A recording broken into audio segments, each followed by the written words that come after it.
After 2 decades of marriage, my life was shattered by a truth I never could have imagined. My best friend, Jason, dropped a bombshell that turned everything I thought I knew upside down. He told me he had slept with my wife, Elena, the night before our wedding. I didn't yell. I didn't raise my voice. I just looked at him cold and steady and said one thing, "Get out." As he left, a numbness washed over me. I drove home, feeling as if my body was no longer mine. When I walked through the door, Elena was sitting on the bed, reading. She looked up, her face soft with the innocence of someone who had no idea what had just crumbled in my world. Before she could even speak, I said, "You cheated on me." Her face drained of color. She didn't need me to tell her, who had revealed the truth. She already knew. She started crying almost immediately. Through her sobs, she tried to explain. It was just that one time, she said. She was drunk. It didn't mean anything. She never thought we'd even end up together, and she'd forgotten about it. She crawled toward me, reaching out with trembling hands. Her face crumpled in anguish. "Please, Mark, don't do this.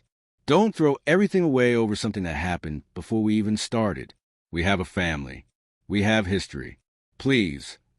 I stepped back, unable to comprehend the woman I had built my life with for the last 20 years.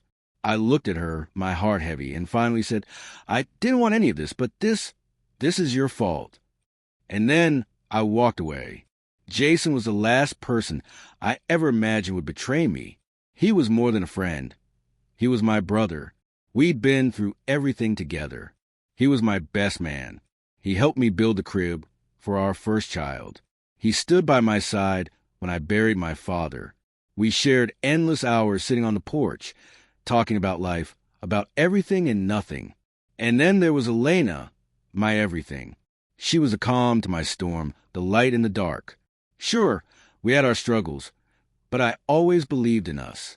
I believed that nothing could break the bond we had. That was until that night. Jason had seemed off. We were sitting on the porch, passing around a bottle of scotch as we had countless times before. But tonight was different. He wasn't his usual self. He wasn't laughing, wasn't talking about work or sports. He just stared out at the yard, lost in his thoughts, as if something inside him was slowly eating him alive. Finally, he said, "There's something I need to tell you." His voice was strained, distant. "The night before your wedding, Elaine and we slept together." I couldn't process it. My brain refused to accept the words, let alone the reality. Jason didn't stutter. He wasn't trying to soften the blow. He just kept talking. "It was one time, a mistake," he said. "They were drunk, but it had been eating him up for 20 years, and he couldn't carry it anymore." I stood up. I wasn't angry. Not yet. I just didn't know how to stand still. I looked at him, the man I trusted with my life, and it felt like I was staring at a stranger. Then the anger hit, sharp and sudden like a freight train. "Get out," I said, and he did. He didn't beg or argue. He just walked away, silent. I drove home in a daze. My mind spun in circles, flashing images of the last 20 years. Elena in her wedding dress, glowing. Elena holding our newborn child for the first time. Elena gripping my hand as we faced a cancer scare together. And Jason was there in every single memory, every important moment, always standing beside us. Now, all I could see were cracks, fractures, things I could never unsee. When I confronted Elena, it all came crashing down. She begged. She wept, telling me it meant nothing, that she had forgotten it ever happened, that we weren't even really a couple at the time. But I couldn't hear it. I couldn't even look at her without feeling like everything we had was a lie. "You're the reason we're here," I told her. "This is your fault." I left that night. I didn't return home. I didn't know where I was going. I just needed to drive. I drove through empty streets, deserted highways, parking lots buzzing with flickering lights. Eventually, I found myself at a 24-hour diner off Route 9. I ordered coffee but couldn't bring myself to drink it. I just sat there, staring out the window, trying to make sense of 20 years of marriage, trust, and shared burdens. My phone buzzed. "Elena." I let it ring. Then the text messages came. "Please call me. I'm scared. I never meant to hurt you. I don't even remember why it happened. Are we really going to destroy everything because of something that happened before we were married? I read the words, then turned the phone off. Forgiveness doesn't live in a text message. The next morning, I went into the office. My assistant looked at me, took one glance, and wisely said nothing. I tried to work, but I couldn't focus. The numbers on the screen blurred together. I wasn't there. My body moved through the office like a ghost. Around noon, I left without telling anyone where I was going. I didn't even know myself until I found myself halfway to Jason's place. His truck wasn't in the driveway. The porch was quiet and still, but it felt hollow, empty. I knocked. The door creaked open. Jason stood there, his face pale, eyes sunken, as if I had drained the color from his world. "Why now?" I asked, my voice flat, exhausted. He couldn't meet my gaze. "I couldn't keep carrying it," he said softly. "Every time you talk about Emily, about her wedding, I kept thinking, what if she went into that day without knowing who she was really marrying like you did?" I didn't respond right away. I wasn't angry in an explosive way anymore. I was just measuring the damage. "You stole something from me," I finally said, "and I don't know how to see your face again without remembering that." He nodded, a silent acknowledgement. "If you want me gone, I'll disappear." "No," I said, calm but certain. "You won't vanish. You'll stay right here, and you'll witness everything that happens next." That night, I met with my kids, just the three of us. No Elena. I needed them to hear it from me, not from someone else, not from whispers. We sat on the benches by the lake, where we used to gather after paddle boat rides, when their biggest concerns were scraped knees and cotton candy. Emily, now 19, sat stiff, her face pale. Noah, 17, leaned forward, already sensing something was wrong. I looked at them both, and with a steady voice, I told them, "Your mother and I are separating." There was silence, then Emily's voice, shaky and barely above a whisper. "Why? What happened?" I hesitated, the weight of the truth heavy in my chest. Then I said it, slowly. "The night before we got married, your mom slept with someone else. Someone I trusted. Someone I thought was family." Noah's jaw tightened. His eyes burned with a fury I didn't know how to explain. "Jason," I nodded. Emily's eyes filled with tears. "So what happens now?" I looked out at the lake, searching for an answer. Now I rebuild. I move forward. And I don't let this secret control the rest of my life. 3 days later, I sat across from a lawyer. We'd signed a prenup years ago, mostly as a formality, but there was an infidelity clause. Technically, Elena's betrayal happened before we were married, but the silence, the deception, it had been ongoing. My lawyer leaned forward. "There's a case to be made. You entered this marriage under false pretenses. That, combined with the emotional damage and the prolonged concealment, could be significant." And just like that, the final chapter began. I nodded slowly, the weight of the decision settling deep within me. I wasn't just after divorce. I wanted something more. I wanted Elena to understand the cost of the truth she had hidden for so long. It wasn't about chaos or dramatic confrontations.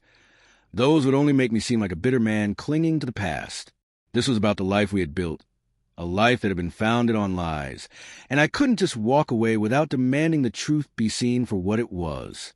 I met Elena at a small coffee shop downtown, a neutral place, one she probably chose hoping for a peaceful conversation, maybe even forgiveness. She arrived early, looking worn, stripped of the usual makeup and jewelry, her hair tied back simply, as if she was trying to rewind time. When she saw me, her eyes betrayed a quiet, hollow fear. I sat across from her, silent, letting the seconds stretch into an uncomfortable pause before I spoke. "I've spoken to a lawyer," I said, watching her flinch at the words. She looked up, her eyes searching mine, desperate for something, an answer, maybe even a glimmer of hope. "Mark, please," she began, her voice trembling. "I don't want to fight. I've already lost everything. I lost you. Don't take the kids, too." "You didn't lose me," I replied, my voice steady, colder than I had intended. "You gave me up the moment you decided I didn't deserve the truth. She was silent for a moment, as though trying to process the weight of my words. I continued, "You didn't just break a vow. You erased every single moment we thought we had survived. Every reconciliation, every holiday, every quiet victory. All of it, it was built on a lie." She tried to argue, to make it sound like it was just one mistake, one night of drunken weakness. "It was one night," she whispered, but the words fell hollow, empty. I slid a folder across the table. "This is a revised filing," I said, watching her fingers shake as she picked it up. "I'm asking for full custody of Noah. Emily can decide for herself. You'll get the settlement we agreed on, but it will be adjusted to reflect marital deception." Her face drained of color as she scanned the papers, the reality of what was happening settling in. "What reductions?" she asked, her voice trembling. "Everything," I said calmly. "The house, our savings, the kids' trust, all of it gets reconsidered now." I leaned in slightly. "I'm not taking everything. I want you to feel what it's like when the world you built starts unraveling, just like you did in mine." In the days that followed, the changes were swift and brutal. Emily stopped answering her mother's calls. She didn't block her. She just went silent. Noah moved in with me by the end of the week. One night, over dinner, he asked, "You think she ever would have told us? Or you?"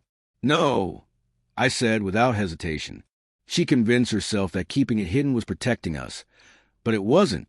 It was about protecting herself. "I hate her," Noah said, bitterness lining his voice. "No," I replied, my voice soft but firm. "Don't hate her.